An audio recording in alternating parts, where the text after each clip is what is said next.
नमस्कार। आज आपको कुछ आगे बताएं उससे पहले सिर्फ तस्वीर दिखाते हैं। ये तस्वीर देखिए, ये तस्वीर गाजा पट्टी के वेस्ट बैंक की है। आसमान सतरंगी रोशनी से नहा चुका है, आतिशबाजी हो रही है।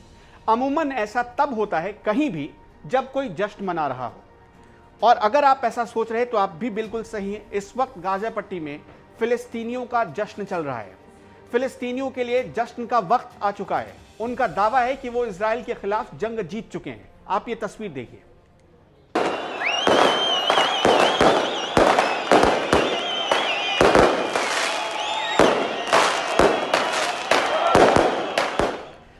इजराइल और हमास की जंग में अब तक 232 लोगों की मौत हो चुकी है, जिसमें से 65 बच्चे हैं।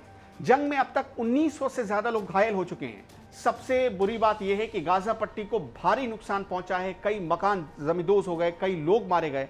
यहां करीब 220 लोगों की मौत हो गई है। हमास के हमले में इजराइल में भी 12 से ज्यादा लोगों को अपनी जान गंवानी पड़ी है, जिसमें 2 बच्चे हैं, एक आर्मी का जवान है, एक भारतीय महिला, आपने नाम सुना ही होगा, सौम्या संतोष, जो कि भारत की थी, इजराइल में रहती थी। थाईलैंड के 2 लोग इसमें शामिल हैं जो मारे गए हैं। हमास ने इजराइल पर कुल 4300 रॉकेट दागे हैं। मैं एक बार फिर से रिपीट करता हूं, इजराइल पर हमास ने 4300 रॉकेट दागे हैं। सोचिए खून खराबे का कितना भयंकर खेल हुआ है इजराइल और हमास के बीच।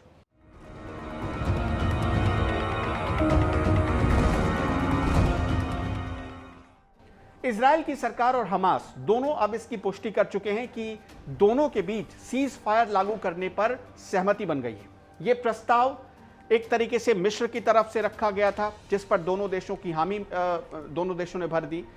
फिलिस्तीन की सरकार ने भी हामी भरी और इजराइल की सरकार ने भी।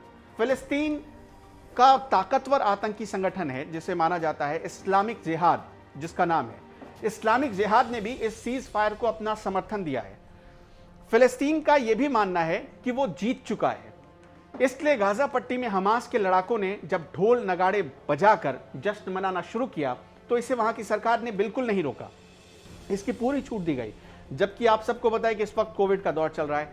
वेस्ट बैंक में देर रात आतिशबाजी होती रही, लोग जश्न मनाते रहे, नाचते गाते रहे। आप उसकी भी तस्वीर देखिए।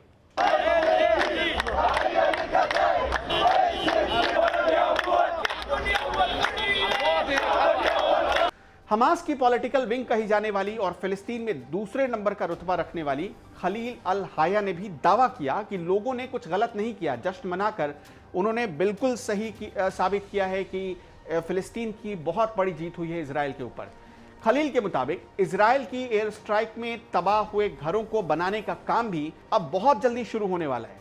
इस युद्ध में 10 दिनों के भीतर गाजा पट्टी से 1,20,000 लोग पलायन कर चुके हैं। ये कोई छोटा मोटा आंकड़ा नहीं है। वैसे युद्ध तो 12 दिनों तक चला, लेकिन बीते 10 दिनों में 1,20,000 लोग गाजा पट्टी छोड़ चुके हैं और वो दूसरे देश जा चुके हैं। सीज फायर लागू करने से पहले इजराइल में सुरक्षा मामलों पर कैबिनेट की एक मीटिंग हुई।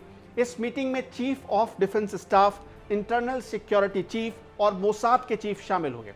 इस बैठक में मिस्र ने जो प्रस्ताव भेजे थे उस पर चर्चा हुई। प्रस्ताव में सबसे पहला जो पॉइंट था, सबसे पहली बिंदु थी, वो ये कि दोनों तरफ से कोई भी शर्त नहीं रखी जाएगी, और आज से सीज फायर लागू भी हो गया है।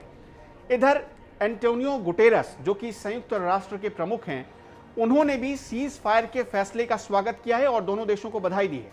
कहा जा रहा है कि इस युद्ध को रुकवाने के लिए अमेरिकी राष्ट्रपति जो बाइडेन ने 5 बार नेतन्याहू से बात की।